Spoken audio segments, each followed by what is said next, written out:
Drama serial फर्क का and कैसा था? क्या दानियाल के लिए खुदकुशी की सजा काफी थी? बहुत ज्यादा ड्रैगिंग के बाद बिल आखिर ड्रामा सीरियल फर्क एंड हुआ। कमाल और इरसा के एंड की तरफ आने से पहले हम देखते हैं दानियाल के एंड को। दानियाल का बैकग्राउंड हमें कोई वाज़े तौर पर नहीं बताया गया कि वो इतना बड़ा चोरो चक्का कैसे बना, और न सिर्फ चोरो चक्का बल्कि ब्लैकमेलर भी। उसने बेशुमार लड़कियों की जिंदगियां तबाह की, फिर अचानक से उसका ज़मीर कैसे जागा कि एकदम उसने खुदकुशी कर ली। दानियाल के बैकग्राउंड की हमें कोई ना कोई वाज़े कंक्लूजन देनी चाहिए थी कि वो ऐसा क्यों है। फिर एक एपिसोड में हमें दानियाल और जमशेद की मुलाकात भी दिखाई गई थी। आखिर उस इंटरेक्शन का क्या मकसद था अगर उसका कोई भी ताल्लुक नहीं था इरसा के प्लॉट से। फिर ऐसा शख्स जिसने इतनी लड़कियों की ज़िंदगी जहन्नुम बनाई, उनकी ज़िंदगी को अजियत में बदल के रख दिया, उस पर जब खुद पे बात आती है तो वो एकदम खुदकुशी कर लेता है। ऐसे बंदे का अदालती ट्रायल और उसकी सज़ा दिखानी चाहिए थी। हर ड्रामे में ऐसा ही होता है कि जो शख्स बहुत ज़्यादा जुल्म और ज़्यादती करता है या तो वो आखिर पे पागल हो जाता है या फिर वो खुदकुशी कर लेता है, यानी कि अपने किए की सजा वो इस दुनिया में क्यों नहीं भुगतेगा। 50 किस्तों के बावजूद दानियाल का करैक्टर ना तो वाजे हो सका और ना ही इसका बैकग्राउंड हम समझ सके। ये एक बहुत ही बड़ा ड्रॉबैक था इस ड्रामे का।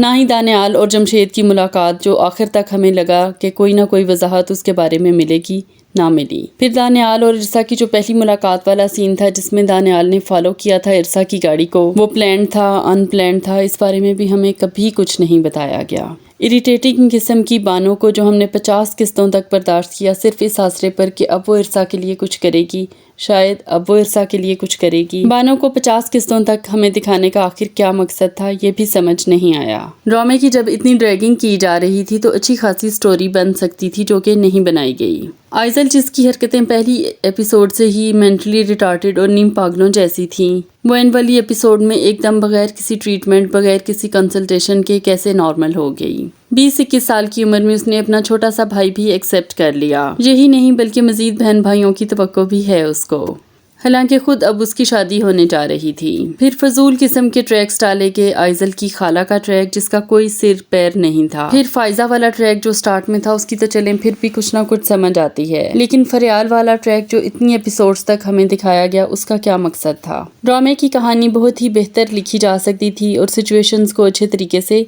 एग्जीक्यूट किया जा सकता था। अब करते हैं बात लास्ट एपिसोड की। कमाल का स्टेज पर आके सबके सामने दानियाल को घर से निकालना ठीक नहीं था। उसको दानियाल को अलग से बुलाना चाहिए था, आइजल के सामने बात होनी चाहिए थी और फिर उसके बाद दानियाल को शटअप कॉल देकर पुलिस के हवाले यहीं से करके निकालना चाहिए था। फिर दानियाल जैसा लोफर लफंगा कैसे चुपचाप स्टेज से उठ के चला गया? उसे तो कहना चाहिए था कि तुम्हारी बीवी मेरे पीछे पड़ी थी, राल टपकाती, कभी मेरे घर आती थी, कभी मेरे ऑफिस के चक्कर लगाती थी। क्योंकि इस किस्म के लोगों पर जब खुद पे बात बनती है तो वो कभी भी चुपचाप नहीं निकलते, वो आपको साथ जरूर घसीटते हैं।